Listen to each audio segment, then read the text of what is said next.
Committed judiciary.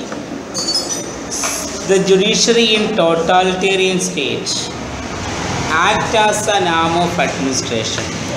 Totalitarian സ്റ്റേറ്റുകളിലെ judiciary ഒരു administrative wing ആയിട്ടാണ് എന്ത് ചെയ്യുന്നത്, പ്രവർത്തിക്കുന്നത്. It is not an independent branch of government. ഇതെന്ന് പറയുന്നത് എന്തല്ല, ഒരു ഇൻഡിപെൻഡൻ്റ് ആയിട്ടുള്ള ബ്രാഞ്ച് ഓഫ് ഗവൺമെൻറ് അല്ല. അതായത് court function as a part of political machinery. കോടതി എന്തായി പ്രവർത്തിക്കുന്നു, പൊളിറ്റിക്കൽ മിഷണറിയുടെ ഭാഗമായിട്ട് എന്ത് ചെയ്യുന്നു, പ്രവർത്തിക്കുന്നു.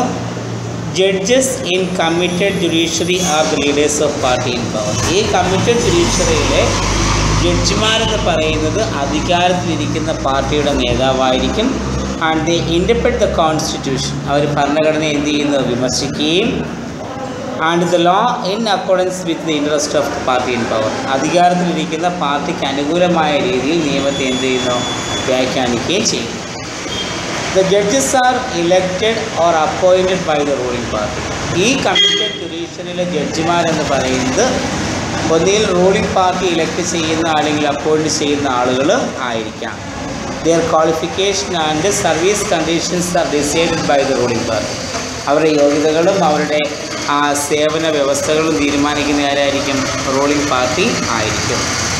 It is dangerous to democratic state because individual rights and liberties are not protected. അപ്പോൾ ഈ കമ്മിറ്റഡ് ജുഡീഷ്യറി ഒരിക്കലും എവിടെ ഒരു ജനാധിപത്യ വ്യവസ്ഥയിൽ ഒരിക്കലും എന്ത് ചെയ്യാൻ പറ്റത്തില്ല, നമുക്ക് പ്രാക്ടീസ് ചെയ്യാനായിട്ട് എന്ത് ചെയ്യത്തില്ല, കഴിയത്തില്ല. ബിക്കോസ് ഇവിടെ എന്താണ്, ജനങ്ങളുടെ അവകാശങ്ങളെയും സ്വാതന്ത്ര്യങ്ങളെയും എന്ത് ചെയ്യുന്നില്ല, സംരക്ഷിക്കപ്പെടുന്നില്ല. The Chinese judicial system under the present constitution is more or less committed. ഇന്ന് ചൈനയിൽ നിലനിൽക്കുന്ന നിലവിലുള്ള ഭരണഘടനയുടെ അടിസ്ഥാനമാക്കി നിലനിൽക്കുന്ന ജുഡീഷ്യൽ സിസ്റ്റം ഏറെക്കുറെ കമ്മിറ്റഡ് ആണ് നമുക്ക് പറയാം. Rule of law is not protected in this system in China. ഇവിടെ എന്തില്ല, നിയമവാഴ്ച എന്ന് പറയുന്ന സംവിധാനം നിലനിൽക്കുന്നില്ല. അതുപോലെ തന്നെ എന്താണ്, in China communist party leaders become the judges and they are entrusted with the responsibility of protecting communist Russia.